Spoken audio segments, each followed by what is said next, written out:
a river that appears to flow uphill through a mountain range it should never have crossed, an invisible mass of rock detaching from the floor of the earth and sinking into the mantle, groundwater disappearing at a rate 3 times faster than it did a decade ago, water that took thousands of years to accumulate, gone within a human lifetime, and beneath it all, a system so vast, so strained, and so quietly unraveling that scientists are only now beginning to understand the full weight of what they have found. This is not a story about a river running dry. It is a story about what lies beneath it, and what that means for every person, every farm, every city that depends on it to survive. For more than 150 years, geologists had a problem they could not solve. The Green River, the largest tributary of the Colorado, does something rivers are not supposed to do. Instead of flowing around the Uinta Mountains in northeastern Utah, a mountain range that rises to 13,000 feet above sea level, the river cuts straight through them. It carves a canyon directly into the heart of the range and emerges on the other side. From the outside, it looks physically impossible. Rivers follow the path of least resistance. They bend around obstacles. They do not punch through mountain ranges 50 million years old. This anomaly had been documented, debated, and quietly shelved for generations. The explanations offered over the decades never quite held. Some geologists argued the river had simply been there first, predating the mountains, carving its path as the terrain slowly rose around it. Others suggested the river had been captured, redirected by erosion from a different drainage, and ended up in its current improbable route by geological accident. Neither theory survived scrutiny. The timelines never aligned, the mathematics never worked. Then in February of 2026, a study published in the Journal of Geophysical Research. Earth's surface offered something different. Lead researcher Adam Smith of the University of Glasgow, working with numerical modeling techniques, proposed a mechanism that had never seriously been applied to this problem before. Something moved beneath the Uinta Mountains, and when it moved, it changed everything. The mechanism is called a lithospheric drip. At the boundary between the Earth's crust and the mantle below it, a zone of immense pressure and temperature, certain dense minerals, particularly garnet, can accumulate over millions of years. They build up at the base of the lithosphere like a slow, invisible tumor. Eventually, that mass of dense material becomes heavy enough that it detaches. It drops.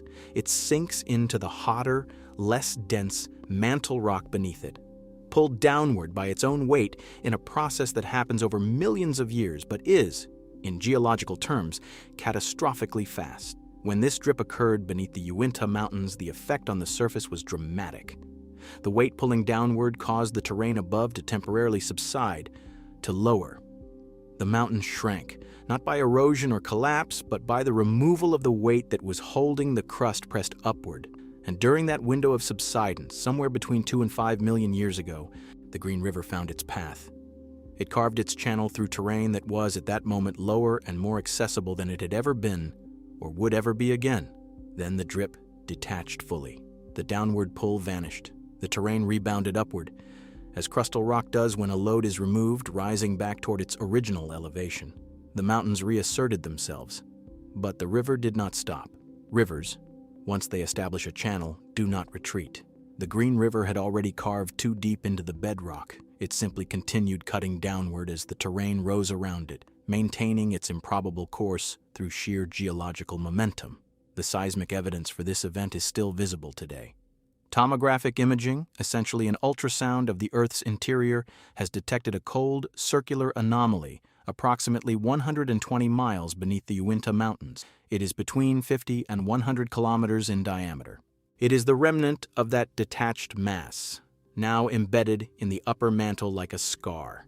Geologist Mitchell McMillan of the Georgia Institute of Technology, who commented on the study as an outside expert, described the approach as a valuable demonstration of using surface topography to decode processes happening deep within the planet, while noting that whether the drip hypothesis ultimately proves correct, the method itself opens a new avenue of inquiry.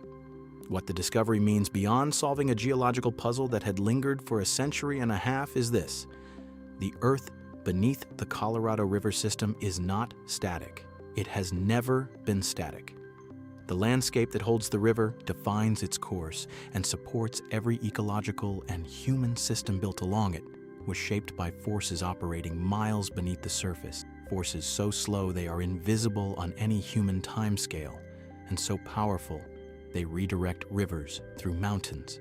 But that is only part of what scientists have recently found beneath and within this system. And the other part is not ancient, it is happening right now. NASA's GRACE-4 satellites, a pair of spacecraft that measure gravitational anomalies from orbit, which correspond directly to changes in mass on the Earth's surface, have been tracking groundwater levels across the Colorado River Basin for over 2 decades. What they have recorded is not a gradual decline, it is an acceleration. Between 2002 and 2024, the upper basin states, Colorado, New Mexico, Utah, and Wyoming, lost 11.8 million acre-feet of groundwater. That is a number so large it requires context to feel real. Across the basin as a whole, the total groundwater lost over that period represents roughly 72% of the combined storage capacity of all federal reservoirs in the system. It is as if the basin quietly lost the equivalent of nearly 3/4 of its visible reservoir system, not from the surface, where it could be measured and managed, but from underground, where it accumulated over thousands of years of slow filtration through rock. And the rate is not constant, it is accelerating. A study led by James Famiglietti of Arizona State University, published in 2025, found that groundwater is being depleted at roughly 3 times the rate during the period from 2014 to 2024 as it was during the preceding decade, 3 times faster, in a basin already operating under declared shortage condition, in a system already over-allocated under the terms of a compact signed in 1922 when estimated flows were dramatically higher than the river has ever actually delivered. USGS stream gauges are recording flows 10 to 15% below normal across the basin. Lake Mead, the largest reservoir in the United States, sits at approximately 35% capacity as of early 2026. Lake Powell, the second largest, stands at roughly 26%. Together, these 2 reservoirs represent the primary surface water buffer for 40 million people across 7 states and parts of Mexico. They are less than 2/5 full, and the groundwater that was supposed to serve as the long-term backup is being consumed 3 times faster than it was a decade ago. The Bureau of Reclamation's 24-month outlook projects Tier 1 shortage conditions continuing through 2026 and beyond. NOAA's Climate Prediction Center is forecasting below-average snowpack for the same period, and snowmelt from the Rocky Mountains is the primary source of recharge for the river's flow each year. The pipeline of replenishment is narrowing at the same moment that demand is accelerating. What does that translate to in human terms? Annual economic losses from water shortfalls across the basin now range between $2 and $4 billion per year. Cumulative losses since 2020 have exceeded $20 billion. Agricultural following programs, paying farmers not to irrigate to conserve water that would otherwise be used, are active across multiple states. FEMA has issued grants to tribal nations, including Navajo communities whose access to water has become critically strained. 7 states have declared drought emergencies. More than $1 billion in federal relief has been distributed under provisions of the Inflation Reduction Act, and post-2026 operating agreements are still under negotiation, with no finalized framework in place. And yet, even within this crisis, there is a resource being wasted at a scale that defies easy explanation. Researchers at UCLA published findings in 2025 identifying what they called a data desert, a near-total absence of reliable tracking for wastewater recycling across basin states. Treated wastewater, water that has already been used and cleaned, represents one of the most accessible and underutilized sources of supply in the entire system. Nevada recycles 85% of its treated wastewater. Arizona recycles 52%. But California, despite having the most ambitious stated goals and the strongest state regulations on the books, recycles only 22%. Colorado recycles 3.6%, Wyoming 3.3%, Utah less than 1%. These are not technical failures, they are failures of infrastructure, political will, and coordination, happening in real time in a basin where every fraction of a percent of recoverable water represents thousands of acre-feet that communities are currently going without. Tree ring paleoclimate researchers have identified the period beginning around 2000 as the most severe drought in the Colorado River Basin in at least 1,200 years of recorded evidence. That stretch marked the beginning of what has become the baseline condition. Not an aberration, not an exceptional dry period that will pass, a new persistent state, punctuated by brief recovery windows that are getting shorter and more widely spaced. The history of the basin is actually a history of mega-droughts, multi-decade periods of severe water stress that have reshaped human habitation across the American Southwest more than once. The ancestral Puebloans, whose civilization was built in part on the water resources of the Colorado system, experienced drought cycles that lasted decades and fundamentally altered where and how they could live. What is different today is the scale of infrastructure and the number of people and the degree to which modern society has been built on assumptions of flow that the river is no longer meeting. The 1922 Colorado River Compact divided the river's water among 7 states based on estimated annual flows that turned out to be inflated. The allocation exceeded what the river could reliably produce even in the era before climate change began reducing flows. The river was overpromised before the first dam was built, and for decades, the surplus years masked that structural deficit. Wet periods in the 1940s, 50s, and 60s filled reservoirs to overflowing and created the impression that the compact's math was workable. It was not. It was deferred. That deferral is now being called in all at once. The biological systems of the river are registering the change in ways that have their own quiet urgency. In the summer of 2025, zebra mussels, an invasive species capable of disrupting aquatic ecosystems by filtering out the microscopic organisms that form the base of food chains, advanced 100 miles upstream along the Colorado in a single season.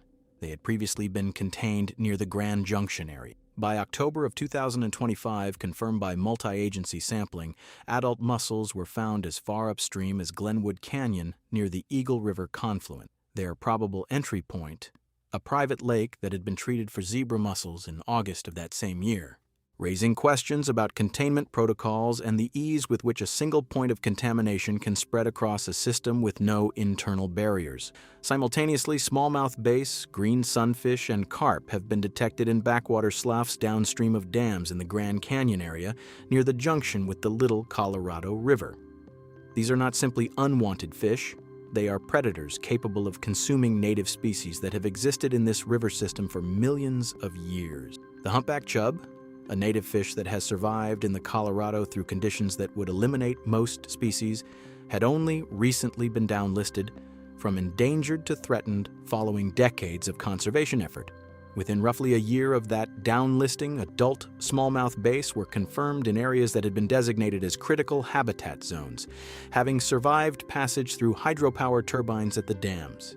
The conservation calculus has shifted again, in a direction no one wanted, and yet at the river's far end, at the delta where the Colorado once met the Gulf of California before decades of upstream diversion eliminated its flow to the sea, researchers from Audubon and Mexican scientific partners documented something unexpected.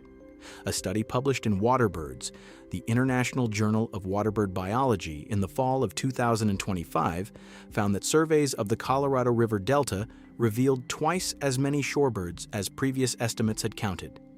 More than 250,000 birds, sandpipers, phalaropes, plovers, use the wetlands and estuary as a critical stopover during migration each day during peak season. The delta, reduced to a fraction of its historical extent, remains a hub for western North American bird migration that had been systematically undercounted. One researcher involved in the study described the current state of those wetlands as a sweet spot, a window where native species are still doing well before invasive fish and plants gain full dominance. The same researcher noted that in the next few years, things might completely flip-flop if the invasive species establish firmly in the delta ecosystem. The window is open. How long it stays open is a question no one can answer with certainty. That uncertainty extends across every dimension of what is happening here. researchers describe most of the groundwater loss as largely irreversible on any meaningful human timescale. Aquifers that took centuries or longer to fill have been drawn down over decades. The rock and sediment structures that held that water have, in many areas, compacted as the water was removed, meaning the physical capacity to hold water again has been permanently reduced, not just temporarily emptied. The post-2026 operating guidelines for the Colorado River, the framework that will govern how water is divided among states when the current compact structure expires, are still being negotiated. As of late 2025, no final agreement has been reached. The states that depend on the river do not fully agree on how the pain of shortage should be distributed. The agricultural sector, which accounts for the vast majority of Colorado River water use, is in tension with the urban growth projections of cities that have built entire economies on continued expansion in one of the driest regions on the continent. Hydropower generation at Hoover Dam and Glen Canyon Dam has already dropped significantly from normal operational levels due to low water. No structural failures have been reported, but the system is operating with margins it was never designed to hold, for a duration it was never designed to sustain. And somewhere, 120 miles beneath the Uinta Mountains, the ghost of a lithospheric drip sits embedded in the mantle, a remnant of the slow, unimaginable process that shaped this landscape over millions of years. The Green River still cuts through the mountains above it, following the path carved during that brief window when the earth beneath it gave way. The river did not know the mountains would rise again. It simply kept moving forward, cutting deeper, committed to a course defined by forces it could not see and could not stop. The scientists studying the Colorado River system today are, in a way, doing the same thing, measuring what is already in motion, trying to understand how deep the cuts have gone, wondering whether the terrain will hold or whether something beneath the surface, something patient, something vast, is already giving way. The data is clear on the direction. What remains uncertain is how much time is left before the next threshold is crossed, and whether anyone will be ready when it is. Stay safe, stay curious, and keep your eyes on the earth.